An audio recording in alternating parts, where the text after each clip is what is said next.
ನಮಸ್ಕಾರ ಎಲ್ಲರಿಗೂ. ಬೆಳಗ್ಗೆ ದಿನ ಇಡ್ಲಿ, ಉಪ್ಪಿಟ್ಟು, ದೋಸೆ, ಪೂರಿ, ಪಲಾವ್ ಅಂತ ಮಾಡ್ಕೋತೇವೆ ರೀ. ಆದರೆ ಒಂದು ಸಲ ಈ ಉತ್ತರ ಕರ್ನಾಟಕದ ಫೇಮಸ್ ಜೋಳದ ವಡಿನ ಮಾಡ್ಕೊಂಡು ನೋಡಿರಿ. ಭಾಳ ಅಂದ್ರೆ ಭಾಳ ಅಗ್ದಿ ಟೇಸ್ಟಿಯಾಗಿರ್ತೈತಿ ಮತ್ತು ಅಗ್ದಿ ಕ್ವಿಕ್ಕಾಗಿ ರೆಡಿ ಆಗ್ತೈತೆ ರೀ. ಒಂದು ಸಲ ಮಾಡಿದ್ರೆ ಸಾಕ್ರಿ, ಮತ್ತು ಮಾಡ್ಕೊಳ್ತೀರಿ, ಅಷ್ಟು ಟೇಸ್ಟಿಯಾಗಿರ್ತೈತಿ. ಬರೀ ಹಾಗಿದ್ರೆ ಈ ಜೋಳದ ವಡಿ ಯಾವ ರೀತಿ ಮಾಡೋದು ಅಂಥೇಳಿ ನೋಡೋಣ. ಮೊದಲಿಗೆ ಇಲ್ಲೇ ಒಂದು ಮಸಾಲೆನ ರುಬ್ಕೊಳ್ಬೇಕಾಗ್ತದೆ ರೀ. ಇಲ್ಲೇ 2 ಟೀ ಸ್ಪೂನ್ ಆಗೋಷ್ಟು ಧನಿಯಾ, 1 ಟೀ ಸ್ಪೂನ್ ಆಗೋಷ್ಟು ಜೀರಿಗೆ ಹಾಕೇನ್ರಿ ಮಿಕ್ಸಿ ಜಾರ್ ಒಳಗೆ.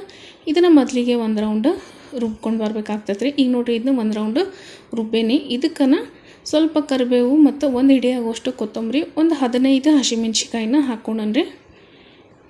ಇದು ಖಾರ ಸ್ವಲ್ಪ ಜಾಸ್ತಿ ಇರ್ತೈತಿ. ನಿಮ್ಗೆ ಖಾರಕ್ಕೆ ಎಷ್ಟು ಬೇಕಂತ ಹೇಳಿ ನೋಡ್ಕೊಂಡು ನೀವು ಮೆಣ್ಸಿಕಾಯಿನ ಹೆಚ್ಚು ಕಡಿಮೆ ಮಾಡ್ಕೊಳ್ಬೋದು ರೀ. ಇದ್ರ ಜೊತೆಗೆ 1 ಇಂಚ್ ಆಗುವಷ್ಟು ಹಸಿ ಶುಂಠಿ, 3 ಗಡ್ಡಿ ಬೆಳ್ಳುಳ್ಳಿನ ಸೋಸ್ಬಿಟ್ಟು ಹಾಕ್ಕೊಂಡ್ರಿ. ಈಗ ಇದನ್ನು ನೀರು ಹಾಕಲ್ದನ್ನು ರುಬ್ಕೊಳ್ಬೇಕ್ರಿ.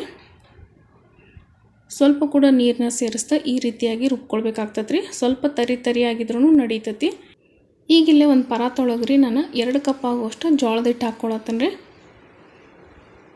ಈ ಜೋಳದ ಹಿಟ್ಟು ಆಗಿರ್ಬೋದು, ಬಾಕಿ ಎಲ್ಲ ಹಿಟ್ಟನ್ನು ಚಾಳಿಸ್ಬಿಟ್ಟು ತೊಗೊಳ್ಬೇಕಾಗ್ತದೆ ರೀ. ಇದಕ್ಕೆ ಅರ್ಧ ಕಪ್ ಆಗುವಷ್ಟು ಗೋಧಿ ಹಿಟ್ಟನ್ನ ಸೇರಿಸ್ಕೊಳತ್ತೇನೆ. 1/4 ಕಪ್ ಆಗುವಷ್ಟು ಕಡಲೆ ಹಿಟ್ಟು ಹಾಕೋಣನ್ರಿ. ಈಗ ಇದಕ್ಕೆ 1-2-3 ಚಿಟಿಕೆ ಆಗುವಷ್ಟು ಹಿಂಗನ್ನ ಸೇರಿಸ್ಕೊಳತ್ತೇನೆ. ಇದಕ್ಕೆ ರುಚಿಗೆ ತಕ್ಕಷ್ಟು ಉಪ್ಪನ್ನ ಹಾಕ್ಕೊಳ್ಬೇಕಾಗ್ತದೆ ರೀ. ಅರ್ಧ ಟೀ ಸ್ಪೂನ್ ಆಗುವಷ್ಟು ಅರಿಶಿಣ ಪುಡಿ, 1 ಟೀ ಸ್ಪೂನ್ ಆಗುವಷ್ಟು ಬಿಳಿ ಎಳ್ಳು, 1 ಟೀ ಸ್ಪೂನ್ ಆಗುವಷ್ಟು ಅಜ್ವಾಯಿನ ಹಾಕ್ಕೊಳ್ರಿ. ಅಜ್ವಾಯಿನ ಸ್ವಲ್ಪ ಕೈ ಒಳಗೆ ಹಾಕಿ ತಿಕ್ಬಿಟ್ಟು ಹಾಕ್ಕೊಡ್ರಿ. ಈಗ ಇದಕ್ಕೆ ರುಬ್ಬಿರೋ ಅಂಥ ಹಸಿಮೆಣ್ಸಿಕಾಯಿ ಪೇಸ್ಟ್ ಏನಿತ್ತಲ್ರಿ ಅದನ್ನು ಸೇರಿಸ್ಕೊಳತ್ತೇನೆ. ಇದು ಪೇಸ್ಟ್ ಹಾಕಿದ್ರೆ ಮಸ್ತಾಗಿ ಜೋಳದ ವಡಿಗೆ ಟೇಸ್ಟ್ ಬರ್ತೈತೆ ರೀ. ಇದ್ರೊಳಗಿಂದ ಯಾವುದೇ ಐಟಮ್ನು ಸ್ಕಿಪ್ ಮಾಡೋಕೆ ಹೋಗ್ಬೇಡ್ರಿ. ಧನಿಯಾ ಆಗಿರ್ಬೋದು, ಜೀರಿಗೆ ಆಗಿರ್ಬೋದು, ಅದು ಮೇನ್ ಅಂತ ಹೇಳ್ಬೋದು ರೀ. ರುಚಿ ಕೊಡ್ತೈತಿ ಈ ಜೋಳದ ವಡಿಗೆ. ಈಗ ಇದನ್ನೆಲ್ಲನೂ ಮೊದಲಿಗೆ ಡ್ರೈ ಮಿಕ್ಸ್ ಮಾಡ್ಕೊಳ್ಬೇಕಾಗ್ತೈತೆ ರೀ. ಇದೆಲ್ಲನೂ ಮಿಕ್ಸ್ ಮಾಡಿದ್ಮೇಲೆ ಸ್ವಲ್ಪ ಹಿಟ್ಟು ಟೇಸ್ಟ್ ಮಾಡಿಕೊಡ್ರಿ. ಉಪ್ಪದು ಕಡಿಮೆ ಇತ್ತಂದ್ರೆ ಸೇರಿಸ್ಕೊಳ್ಬೋದು. ಈಗ ನೋಡಿರಿ, ಇದಕ್ಕೆ ನೀರು ಹಾಕ್ಕೊಂಡು ಕಲಿಸ್ಕೊಳ್ಬೇಕಾಗ್ತೈತಿ.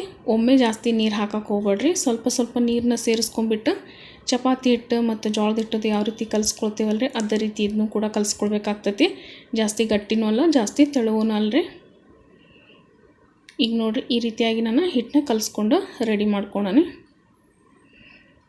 ನೋಡ್ತಿರ್ಬೋದು ರೀ, ಜಾಸ್ತಿ ಗಟ್ಟಿನೂ ಇಲ್ಲ ಮತ್ತು ಜಾಸ್ತಿ ಸಾಫ್ಟೂ ಇಲ್ಲ, ಮೀಡಿಯಮ್ ಹದದೊಳಗೆ ಐತೆ ಅಂತ ಹೇಳ್ಬೋದು ರೀ. ಈಗ ನಮ್ಗೆ ಜೋಳದ ವಡಿ ಯಾವ ಸೈಜ್ ಬೇಕಲ್ರಿ ಆ ಸೈಜ್ ಒಳಗೆ ಹಿಟ್ಟನ್ನ ತೊಗೊಂಡ್ಬಿಟ್ಟು ಈ ರೀತಿ ಕೈಯಿಂದ ನಾನು ಪೂರ್ತಿಯಾಗಿ ಪ್ರೆಸ್ ಮಾಡ್ಕೊಂಡ್ರಿ. ಕೈಗೆ ಸ್ವಲ್ಪ ಎಣ್ಣೆ ಹಚ್ಕೊಂಡ್ಬಿಟ್ಟು ಈ ರೀತಿಯಾಗಿ ಪ್ರೆಸ್ ಮಾಡಿಕೊಡ್ರಿ. ಆವಾಗ ಹಿಟ್ಟು ಕೈಗೆ ಸ್ವಲ್ಪನೂ ಅಂಟಂಗಿಲ್ಲ. ಈಗ ಇದ್ರ ಮೇಲೆ ನಾನು ಸ್ವಲ್ಪ ಬಿಳಿ ಎಳ್ಳನ್ನ ಹಚ್ಕೊಂಡೀನಿ. ನೀವು ಬೇಡಂದ್ರೆ ಸ್ಕಿಪ್ ಮಾಡ್ಬೋದು ರೀ. ಯಾಕಂದರೆ ಆಲ್ರೆಡಿ ನಾವು ಹಿಟ್ಟೊಳಗೂ ಹಾಕಿರ್ತೀವಿ ಕಲಸಬೇಕಂದ್ರೆ. ನೀವು ಈ ರೀತಿ ಕೈಯಿಂದ ನಿಮ್ಗೆ ಈಸಿ ಆಗಂಗಿಲ್ಲ ಅಂದ್ರೆ ನೀವು ಒಂದು ದೊಡ್ಡದು ಉಳ್ಳಿ ತೊಗೊಂಬಿಟ್ಟು ಚಪಾತಿ ಯಾವ ರೀತಿ ಲಟ್ಸ್ಕೊಳ್ತೀವಲ್ರಿ ಆ ರೀತಿ ಕೂಡ ಲಟ್ಸ್ಕೊಳ್ಬೋದು ರೀ. ಆದ್ರೇನು ಚಪಾತಿ ಯಾವ ರೀತಿ ತೆಳು ಮಾಡ್ಕೊತೀವಲ್ಲ ಆ ರೀತಿ ತೆಳು ಮಾಡ್ಕೊಳ್ಬೇಡ್ರಿ. ಇದು ಸ್ವಲ್ಪ ಜೋಳದ ವಡಿ ದಪ್ಪನ ಇರ್ತಾವ್ರಿ. ಪೂರ್ತಿ ಎಲ್ಲ ಲಟ್ಟಿಸ್ಬಿಟ್ಟು ನೀವು ಒಂದು ಬಟ್ಲ ತೊಗೊಂಡು ನಿಮ್ಗೆ ಯಾವ ಸೈಜ್ ಬೇಕಲ್ರಿ ಆ ಸೈಜ್ ಒಳಗೆ ಈ ಜೋಳದ ವಡಿನ ಕಟ್ ಮಾಡ್ಕೊಳ್ಬೋದು ರೀ. ನನಗೆ ಇದು ಈಸಿ ಅನ್ನಿಸ್ತೈತಿ ಮೆಥಡ್. ನೋಡ್ತಿರ್ಬೋದು ರೀ. ಈಗ 1-2 ಮಾಡ್ಕೊಂಡಾನೆ. ಈಗ ಇದನ್ನು ಡೀಪ್ ಫ್ರೈ ಮಾಡ್ಕೊಂಡ್ರಿ. ಎಣ್ಣೆನ ಪೂರ್ತಿ ಹೈ ಫ್ಲೇಮ್ ಒಳಗೆ ಇಟ್ಬಿಟ್ಟು ಕಾಸಿ ಆಮೇಲೆ ಈ ಜೋಳದ ವಡಿ ಹಾಕಬೇಕಂದ್ರೆ ಇದನ್ನು ಮೀಡಿಯಮ್ ಫ್ಲೇಮ್ ಒಳಗೆ ಇಟ್ಕೊಂಡ್ಬಿಟ್ಟು ಜೋಳದ ವಡಿನ ಹಾಕಿ ಫ್ರೈ ಮಾಡ್ಕೊಳ್ಬೇಕಾಗ್ತದೆ ರೀ. ಈ ಜೋಳದ ವಡಿ ಹಾಕಿದ ತಕ್ಷಣ ಇದ್ರ ಮೇಲೆ ಸ್ವಲ್ಪ ಬಿಸಿ ಎಣ್ಣೆ ಈ ರೀತಿ ಹಾಕ್ಕೊತ ಇರ್ಬೇಕು ರೀ. ಆವಾಗ ಈ ಜೋಳದ ವಡಿ ಅನ್ನೋದು ಪೂರ್ತಿಯಾಗಿ ಉಬ್ಬಿ ಬರ್ತಾವ್ರಿ. ನೋಡ್ತಿರ್ಬೋದು ರೀ. ಈಗ ಯಾವ ರೀತಿ ಎಣ್ಣೆ ಹಾಕತ್ತೇವಲ್ರಿ ಇದೇ ರೀತಿ ಸ್ಲೋಲಿಯಾಗಿ ಎಣ್ಣೆ ಹಾಕ್ಕೊಳ್ತಾವ್ರಿ. ಮಸ್ತಾಗಿ ಪೂರಿ ಥರ ಉಬ್ಬಿ ಬರ್ತಾವೆ ಜೋಳದ ವಡಿ ರೀ. 2 ಕಡೆ ಚೆಂದಂಗೆ ಇದನ್ನು ಫ್ರೈ ಮಾಡ್ಕೊಂಡ್ರೆ ಜೋಳದ ವಡಿ ರೆಡಿ ಆಗ್ತೈತೆ ರೀ. ಭಾಳ ಅಂದ್ರೆ ಭಾಳ ಟೇಸ್ಟಿಯಾಗಿ ಬರ್ತಾವೆ. ಖಂಡಿತ ನೀವು ಒಂದು ಸಲ ಟ್ರೈ ಮಾಡಿರಿ ಅಂತ ಹೇಳ್ತೀನಿ. ಬಾಕಿ ಉಳಿದಿರುವಂಥ ಜೋಳದ ವಡಿನೂ ಸೇಮ್ ಇದೇ ರೀತಿ ಒಳಗನ ಫ್ರೈ ಮಾಡ್ಕೊಳ್ಬೇಕಾಗ್ತೈತೆ ರೀ.